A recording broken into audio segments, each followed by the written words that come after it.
બધા ક્યાંક ને ક્યાંક બીચ ઉપર તો ગયા જ હશે। આમ તો આપણા ભારત દેશમાં અનેક બીચ આવેલા છે, પણ આજે હું તમને જે બીચ ઉપર લઈ જવા માગું છું એ ગુજરાતમાં આવેલું છે અને હોલિડે નામથી ઓળખાય છે। અને એ ચોરવાડમાં આવેલું છે કે જ્યાં એક બાજુ દુધેશ્વર મહાદેવનું મંદિર અને બીજી બાજુ હવા મહેલ આવેલો છે।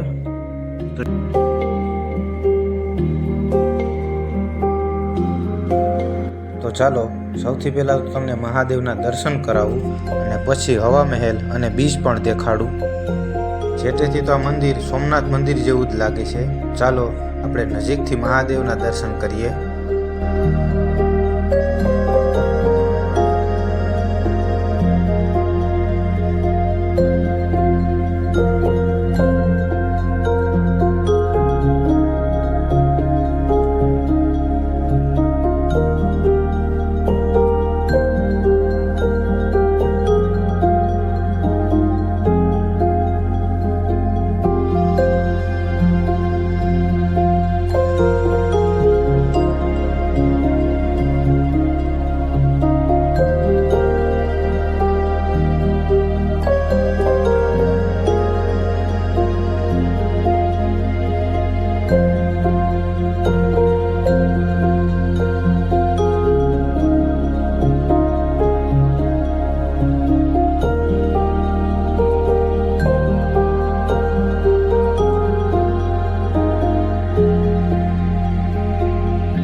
અત્યારે તો બીચ ઉપર કોઈ નથી, એકદમ ખાલી છે, પણ જ્યારે પણ તહેવાર હોય છે ત્યારે અહીંયા ઘણા એવા માણસો ફરવા પણ આવે છે।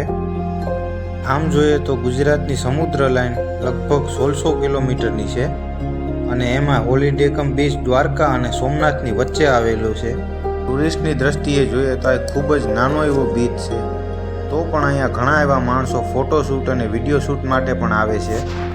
બીચ જોઈને તો તમને અંદાજ આવી જ ગયો હશે કે એકદમ નાનો બીચ છે, પણ ભલે નાનો હોય પણ એકદમ ક્લીન અને સાફ સુથરો બીચ છે, એટલે તમને અહીં જરા પણ કચરો જોવા નહીં મળે।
આ દ્રશ્ય પણ કમાલ છે કે સાંજના સમયે સમુદ્ર કિનારે બેસીને ડૂબતો સૂર્યને જોવો.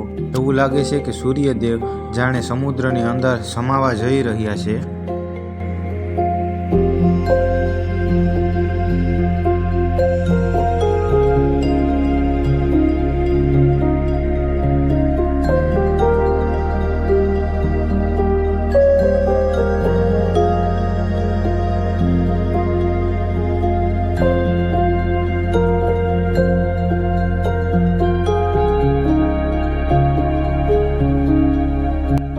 આ મહેલને હવા મહેલના નામથી ઓળખવામાં આવે છે. કહેવાય છે કે જ્યારે ગરમીની સિઝન ચાલુ થતી ત્યારે અહીંના રાજા મહારાજા ઠંડી હવાનો આનંદ માણવા માટે અહીંયા આવતા અને આ મહેલ ફક્ત ગરમીની સિઝન માટે જ બનાવવામાં આવ્યો હતો. આ મહેલ કયા રાજાનો છે એ તો ખાસ ખબર નથી, પણ આ એક વર્ષો જૂની ઇમારત છે અને આ મહેલ જોઈને જ તમને ખ્યાલ આવી જશે કે કેટલી પ્રાચીન ઇમારત છે. પણ અત્યારે આ મહેલની હાલત એટલી ખરાબ છે કે આની અંદર જવાની સખ્ત મનાઈ છે, કારણ કે અત્યારે એટલી મજબૂત ઇમારત પણ આ નથી. પણ તમને બધાને આ મહેલ બહારથી બતાવું કેટલો ભવ્ય અને વિશાળ મહેલ છે.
અને ચાલો તમને આગળની સાઈડથી પણ મહેલ દેખાડું. હવે તો તમને ખબર પડી ગઈ હશે કે આ ઇમારત કેટલી જૂની છે, કારણ કે આગળની સાઈડ પૂરી રીતે વૃક્ષોથી ઢંકાયેલી છે અને આ ત્યારના જમાનાનો કુંડ છે. આપણે એને સ્વિમિંગ પુલ પણ કહી શકીએ. અને આ કુંડ ત્યારના રાજા મહારાજા નાહવા માટે ઉપયોગ કરતા.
આજની સાંજે બીચ ઉપર મને અમુક પક્ષીઓ પોતાની મસ્તીમાં મગ્ન રહેતા પણ જોવા મળ્યા છે.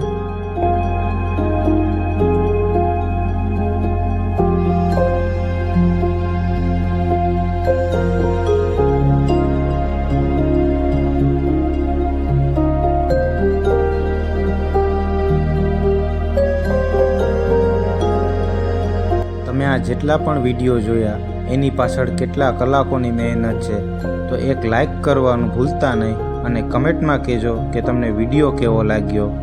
અને હા, ચેનલને સબસ્ક્રાઈબ કરવાનું ભૂલતા નહીં. તો આજની સાંજ માટે આટલું જ. તો આપણે ફરી પાછા મળશું આવા જ એક વિડીયો સાથે.